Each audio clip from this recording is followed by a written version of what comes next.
Yeah, I'll react to that, sure. Ooh, this came out today. Hey guys, let's learn preemptive like knowledge. Yeah, awesome channel. I probably won't post this today just because they just came out with it today. So yeah, so let's do it though. My name's Connor. Original link to the video, top of the description. Below that, link to the Discord. Yep, stuff going on in my usual room, but I'm fine with this for today. Hi guys, let's learn. Phones away. Gnaeus Julius Agricola would make a name for himself, etched forever in the history books, as the Roman who conquered Caledonia. Though he didn't fully seize what we know today as Scotland, his invasion would prove to be a significant event in both Roman and Scottish history for many years after. Governor of Britain and a seasoned military commander, Agricola was a man of a few goals. First, in the late 70s AD, he focused his military efforts on strengthening the Roman grip over Wales. He soon turned to England with the same intentions, but by this point in time, Scotland was yet to succumb to a Roman assault. Thus, Agricola sought to change that fact by launching his own invasion into Caledonia immediately after his successes in Wales and England. At first, the native tribes put up a respectable fight, and even launched a nighttime attack on Rome's Legio the Night. You guys, it's crazy because it's so easy to forget that, you know, obviously they don't know what Scotland looks like from above. And so I'm sure they know I'm guessing they know it ends up there. Do they even know how far Scotland goes? Like, do they know the rough size, or are they going into a territory that they have no idea how long it goes on for? Launching his own invasion into Caledonia immediately after his successes in Wales and England. At first, the native tribes put up a respectable fight, and even launched a nighttime attack on Rome's Legio the Ninth Hispana, although this ambush was broken down by Agricola's order to send in the cavalry for backup. Despite routing the Caledonians in this instance, however, the natives had amassed an army estimated down by Agricola's order to send in the cavalry for backup. Despite routing the Caledonians in this instance, however, the natives had amassed an army estimated to have contained roughly 30,000 troops. These forces were numerically capable of going toe-to-toe with Agricola's forces of similar manpower, but the Caledonians knew that the Romans would prove superior in an all-out battle. Subsequently, the former attempted to maintain a guerrilla strategy as opposed to fighting a pitched battle. This wish of the Caledonians nevertheless would not come true due to Agricola's tactic of capturing Caledonian storehouses and essentially forcing his opponents to either fight or starve to death. Smart. Of course, they preferred not to starve. Agricola would come face-to-face with his counterpart, Calgacus, at the Battle of Mons Graupius in 83 AD, as the massive Caledonian force clashed with that of the Romans. While the natives put up a considerable fight once again, the Romans found fairly swift victory, as over half of the Caledonian army fled, whilst the rest were slain in battle. By now, the Romans had pushed far north into Caledonia, farther than any of the previous governors had ventured to do. But it's speculated that this remarkable success from Agricola may have actually been the exact reason why Emperor Domitian recalled him from Britain in 85 AD, preventing the complete subjugation of the Caledonians, as this would have too greatly overshadowed Domitian's own wins over in Germany. Really?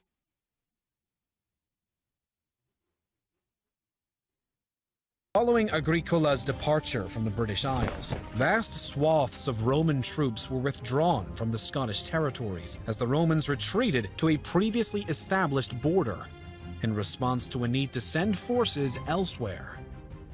Crushing defeats in modern-day Transylvania required Rome to shift its focus and, at least for the time being, leave Caledonia alone once more. The Dacian War was on the horizon, and Scotland simply wasn't a high enough priority, especially given how viciously the native tribes continued to fight back. Additionally, there wasn't a very strong motivation for the Romans to risk resources and manpower for Caledonia. Economically, there were potentially some possible benefits due to the availability of certain natural resources throughout the Scottish lands, such as silver and gold, if the Romans could truly subdue the Caledonians. Furthermore, there was the potential for taxing a whole new land of people. However, while Scotland did have some untapped resources, it wasn't necessarily rich in them, nor did it seem likely that the Romans could ever fully subdue the local tribes. This meant that putting more effort into truly conquering Caledonia wouldn't entirely be a lost cause, and could end up being a rewarding one, but it wouldn't be easy, and Rome had to focus elsewhere for the time being. That is, of course, until a new ruler came to the throne and decided to reconsider.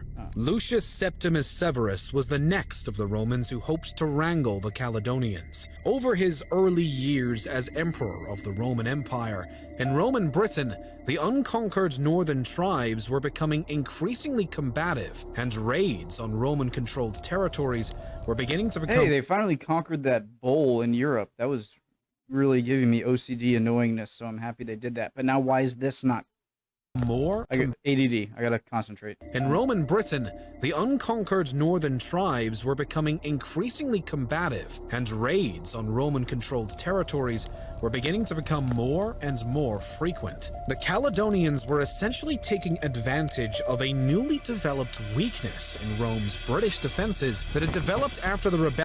I wonder if that's because they mistook who is it? Domitian?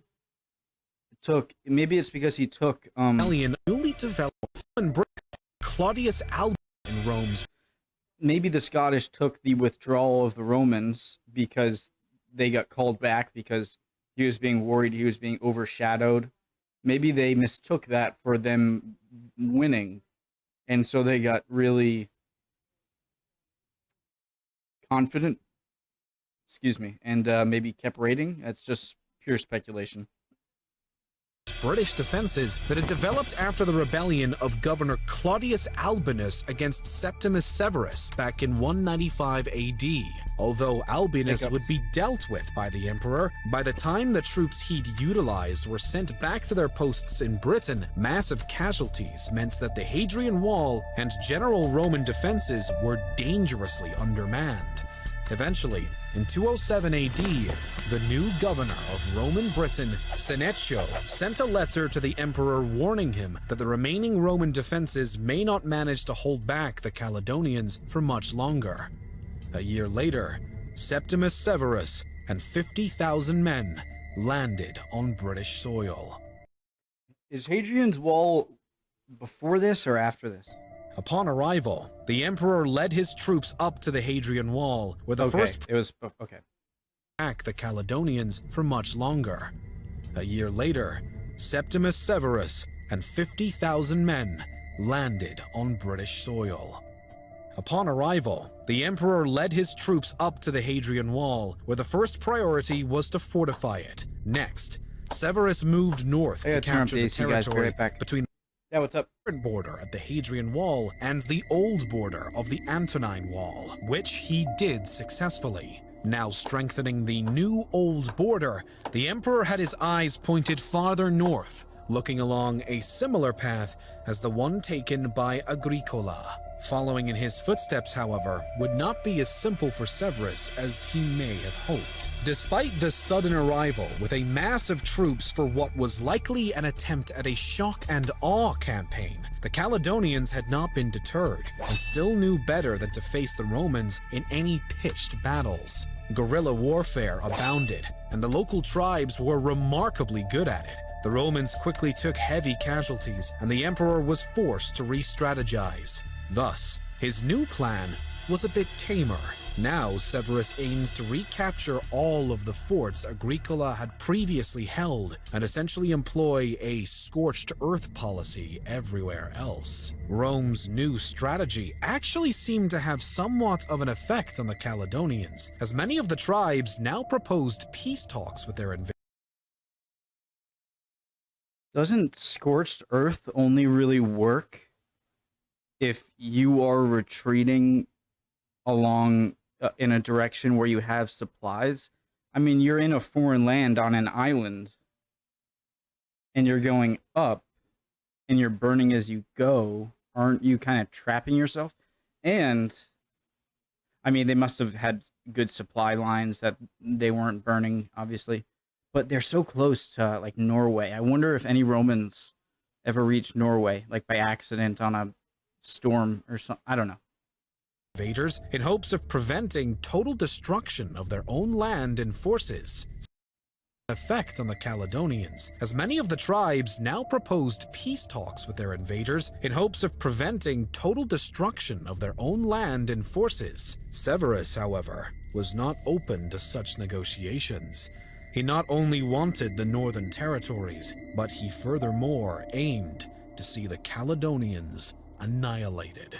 By 210 AD, Severus had recalibrated his forces, and a chunk of the army was now under the command of his son, Caracalla, who would lead his own campaign beyond the Antonine Wall. It was around this time, allegedly, Emperor Septimus Severus had ordered the genocide of the local Caledonian tribes, and Caracalla was meant to carry this out. Severus had then plans to join his son with the remainder of the troops so they could more easily annex Scotland in its entirety.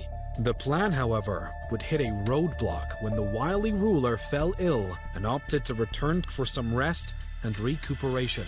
The latter Is that like modern day York or Eberacum, or is that something different? never happen, though, and Septimus Severus would eventually succumb to his ailment in February of 211 AD, leaving the weight of the invasion now solely on his son and heir to the throne back home. As a result, Caracalla saw no wise reason to remain in Caledonia. He swiftly called off the war and began the journey back to Rome, marking the end of the empire's notable attempts to capture the Scottish lands. Eventually, due to the lack of Roman interest and efforts, the troops at the northern border were forced to withdraw back to the Hadrian Wall, and instead simply uphold the original border of Roman Britain. No one after Severus would truly try to capture Caledonia, and instead the priority remains the manning and defending of the Hadrian border once the Caledonians were capable of launching their raids yet again. And the reason why the Romans were okay with this new arrangement and never returned to Scotland with real conquering efforts can be debated in the details, such as whether terrain played a role or not. But it's undeniable that Caledonia was simply not worth the Roman time, money, and manpower.